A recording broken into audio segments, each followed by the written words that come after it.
Welcome back to ASL Masterclass, Episode 2. Today we're going to go over some useful things to know while using the alphabet.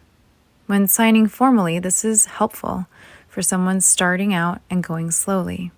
It's important to note that when fingerspelling, we transition into the following letters without adding unnecessary stress to our wrists, while being very clear of the hand shape. This will take regular practice and repetition before it becomes easier to sign and comprehend when others are signing to you. When we become more familiar with the letters, there are various movements to combine them more effectively in a way that is known as lexicalized signing. This is the deaf way of creating efficiency in the words while fingerspelling. We can visit that after we practice these words together. Naturally, at first, it may be a little difficult, but in order to practice your receptive skills, what may be best is to start copy signing, meaning sign exactly what I'm signing yourself, so that you may process the exact letters and eventually you'll be able to make words into them pretty quickly. Let's begin with some example words. Amy, A-M-Y. A-M-Y. With words ending in Y's, typically the correct way is to drop the Y. Next, Ben. B-E-N.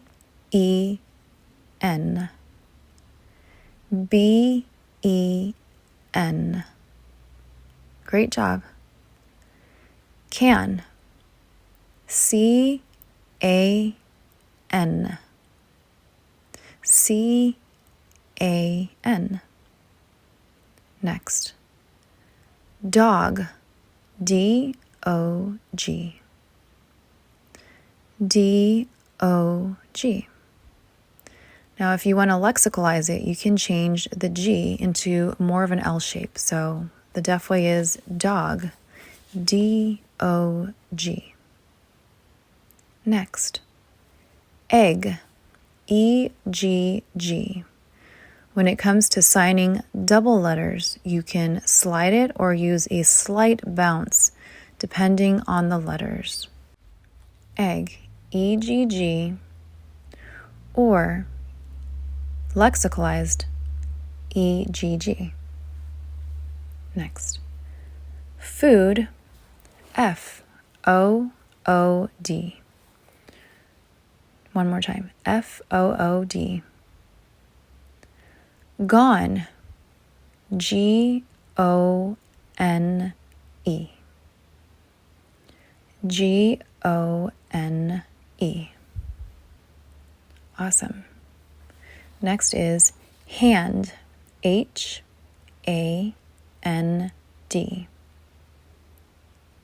H-A-N-D.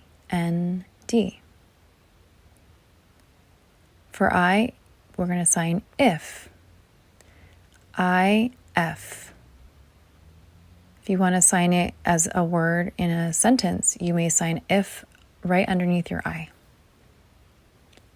Next word. John. J-O-H-N. Now, John is a very common name, of course, and there is a very quick way of signing it in a lexicalized way as John, which it might be a little bit an advanced place to do this, but you can at least have a little preview of what that is. So you can either do it more lexicalized like this, John. It's sort of a figure 8. Or you can sign it more official and formal as J-O-H-N. Very cool. Next, we'll do the name Kim. K-I-M. K-I-M. Very nice. Next is Liz. L-I-Z. L-I-Z. Now, in order for efficiency, there is a very quick, easy way of signing Liz into a lexicalized way, which is all letters combined, meaning the L, the I, and the Z is making a hand shape and a movement like this. Liz. How cool is that? Very cool. Next, we're going to sign the word math. M-A-T-H.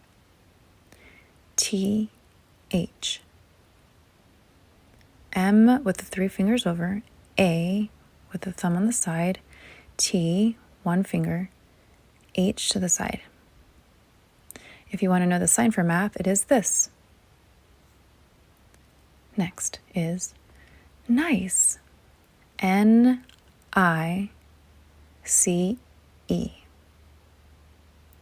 N-I-C-E. A commonly used word for O is or. O-R. O-R. The very favorite thing that a lot of people love to eat is pizza.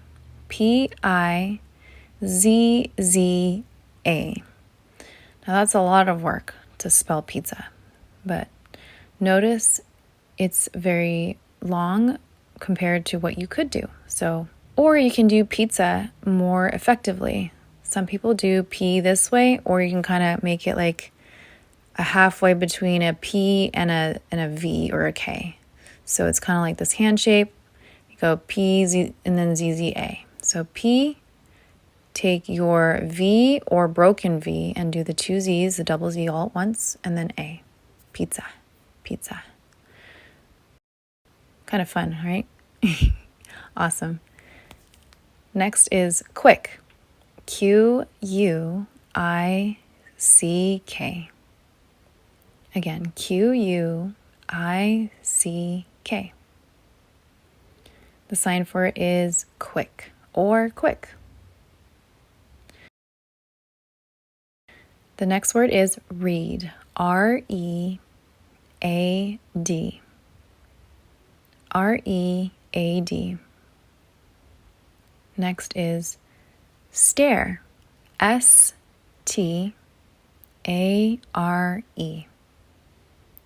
S-T-A-R-E. And the sign is to look at or stare. And make sure when you sign staring, not as a fingerspell, but as a sign, you look more stern, or if you're kind of glazed over and you're just staring because you're sleepy, it depends on your facial expression. That will match the content of what you're trying to say for stare. So I don't know if you've noticed, maybe your hands are starting to get a little sore. That's pretty normal. So if you're experiencing that, just know that is okay. With time, with practice, and exercising your fingers, your wrists, and your hand movements, you will get used to it and it will no longer be so sore. So good job.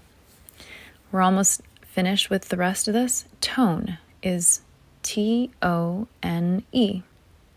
T-O-N-E. Notice that tone is in sign language for someone who can't hear.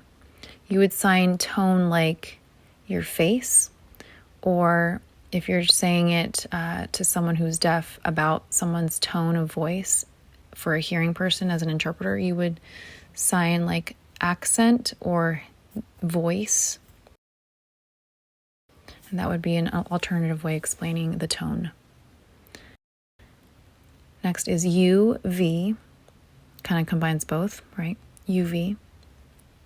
Moving to W is wave. W-A-V-E.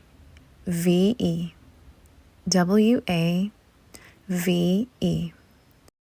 The sign for wave can be multiple ways. You can sign it as a classifier, or you can sign it as the shape of the waves, like beach. So there's multiple ways to describe it in its shape. Y, we're going to sign young, or fingerspell, Y-O-U-N-G. Y-O-U-N-G. Very good. And the last one is zip. Z-I-P. Z-I-P. Great job keeping up. Just keep practicing often and you will get so much quicker and more comfortable with fingerspelling. Just so you know, in ASL, fingerspelling is often used for brand names, places, events, to shorten long words, for acronyms, and lastly, to give very strong emphasis. These are especially useful when giving important information such as addresses, websites, medications, new terminology, and much more. When we step into the everyday use of lexicalized fingerspelling, we can combine letters in a specific flow. For example, just reiterating the word for Liz and pizza. These make it so much more efficient and quicker to get through a conversation. In order to practice your receptive skills, meaning your comprehension of someone else fingerspelling to you, what you could do is utilize our videos, or you can search ASL and take a look at other signers in their fingerspelling. A very useful tool also is to slow down the speed of the video or accelerate it if you'd like to challenge yourself. The last thing I would definitely suggest throughout your learning is a great tool is recording yourself so that you may review how you're signing.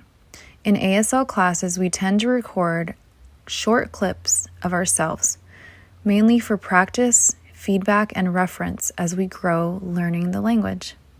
Thank you so much for your time. I really hope you found these very useful, and I'll see you in the next video where we will discuss the first 50 most useful English words and some sentences that will combine these into common phrases. Thank you, and I'll see you later.